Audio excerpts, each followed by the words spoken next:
자, 검거된 김길수인데 김길수가 검거될 당시의 모습도 공개가 됐는데 지금 마침 또 남현희 씨가 경찰의 모습을 드러냈어요. 들어보시죠.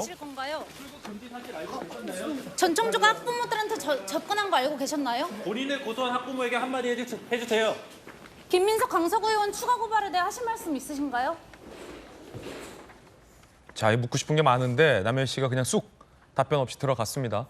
2차 조사를 위해서 경찰이 다시 조금 전 소환을 해서 지금 막 남현희 씨가 들어가는 모습 저희가 생중계로 바로 보내드렸습니다. 남현희 씨는 이제 오늘 전청조 씨와의 대질 조사가 어쩌면 이루어질 수도 있는 상황이고요. 앞서 말씀드렸던 것처럼 출국 금지 조치가 내려졌습니다. 자, 김길수가 검거될 당시의 영상이 공개됐습니다.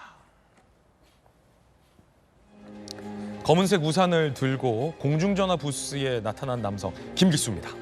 도주 직후 만났던 여성 지인과 통화하는 모습인데 마침 경찰관이 여성 지인과 함께 있었다고 합니다. 통화 도중에 김길수의 위치를 특정해냈다고 합니다. 김길수를 쫓던 경찰이 특정을 한 거죠. 김길수를 쫓는 검은 경찰 차량. 자, 그의 앞을 가로막자. 자, 보시죠. 건너편에 김길수가 있죠. 경찰 차량이에요. 가로막았어요. 그러니까 도망을 치기 시작합니다. 극적으로 경찰 차량이 앞을 가로막았어요. 김길수가 경찰이다. 눈치채고 도망갑니다. 도로와 인도를 가로지르며 뛰어간 김길수. 하지만 대한민국 경찰이 김길수보다 뛰어나죠. 더. 경찰 3명이 삽시간에 따라가서 자, 이렇게 김길수는 넘어집니다. 제압을 한 거죠. 경찰들이 제압해서 검거에 성공을 했습니다. 함께 보시죠. 자세한 내용.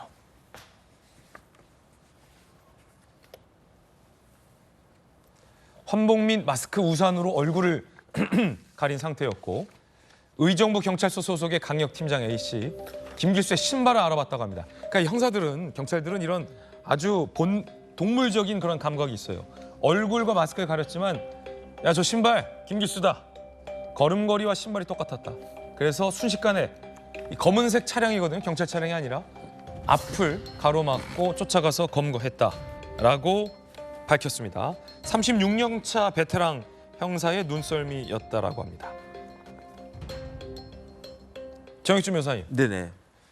이 영화에서 형사들이 전화가 걸려오면 띠리링 한 몇 초간 통화한 정도만 시간만 끌어주면 이제 그 위치가 특정이 되잖아요. 위성 정보로. 네. 이번에도 좀 그렇게 해서 김길수의 위치를 특정해낸 것 같아요. 그런데 안 잡히려고 저항이 나름 격렬했군요. 저는 사실은 김길수가 저렇게 빨리 잡힐 거라고 기대를 안 했어요. 네. 왜냐하면 저 사람이 굉장히 용의 주도한 사람이거든요. 왜냐하면 숟가락 손잡이 먹어가지고 그 배 아픈 척하면서 병원에 가가지고 어떻게 했느냐. 수갑 차고 있는 상황에서 새벽 6시 20분에 나 세수 좀 하겠습니다. 그러니까 이걸 풀어주니까 그 틈을 타가지고 도망갔단 말이에요. 예. 그다음에 제 느낌으로는 김길수한테 돈이 있었을 거예요. 왜냐하면 그 강도를 해가지고 얻어낸 돈이 무려 7억 4천만 원이었는데 검거되자마자 그 돈을 찾을 수 있었겠습니까? 어디에인가 숨겨놨을 거라고 생각을 했는데 그 돈이 아마 동생한테 있지 않았을까. 왜냐하면 동생이 돈을 줬다고 그랬단 말이에요. 그러니까 김길수가 만약에 그 현금 가지고 어디 그냥 숨어가지고 그 현금만 계속 쓰고 있었으면 그러면 잡히기 어려울 것 같다. 네. 저는 걱정을 했는데 그다음 또 전과가 많지 않았습니까? 성범죄도 있었고 특수강도도 있었고 그래가지고 추가 범행이 일어나면 어떡하나 걱정을 했는데 첫 번째 굉장히 어리숙한 면이 그래도 자기 여자친구한테 아무리 공중전화지만 전화를 했다는 거. 만약에 연인인지는 확인이 안 됐고 여성 지인 정도로 해두시죠. 그 전화를 하지 않았으면 저렇게 잡지 못했을 텐데 그거를 예상하고 기다리고 있다가 위치 추적해가지고 그다음에 경찰들이 저렇게 위험한 사람 뛰어가가지고 잡고 하는 것들이 참 경찰의 헌신과 노력과 그다음에 이제 지능이 아주 빛을 발한 아주 잘한 성공한 케이스다. 저는 그렇게 판단합니다. 자, 김길수가 지능적으로 도주를 했다는 분석도 있습니다. 고속버스 터미널에서 마지막 종적을 보여주고 이게 페이크죠. 페이크를 보여주고 샥 돌아서 의정부로 갔다. 하지만 경찰의 지능이 더 뛰어났다라고 평가가 가능하겠습니다. 그런데 한동훈 법무부 장관이 사과를 했습니다. 김길수도 잡았는데 한 장관은 왜 사과했을까요? 들어보시죠. 도주 경위하고 그 이후 조치의 적정성까지 엄중하게 조사하고 있고 그 과정에서 드러난 것 재발 방지 조치도 강구하고 있습니다. 내부의 직원들의 과오 여부에 대해서 서울청과 교정본부에서 직접 지금 조사 중입니다. 국민 여러분께 뭐 한 말씀 주실 생각은 없으세요? 국민들께서 걱정 많이 하셨을 것 같고요. 법무행정을 책임지는 법무부 장관으로서 죄송스럽게 생각한다는 말씀을 드립니다. 박정호 의원님, 네. 그 법무부 장관으로서 초동 대처가 좀 미흡했던 것 그리고 범인이 도주했던 것 국민들이 심려했던 것에 대해서 한 장관이 사과를 한 거군요. 네, 어제 예결위 현장이었는데 저도 있었는데 뭐 적절한 사과였다고 봐요. 그러니까 국민들이 볼 때 좀 아쉬웠던 점은 뭐냐면 김길수가 병원에 있다가 도주하면서 그 도주한 거를 놓쳤어요.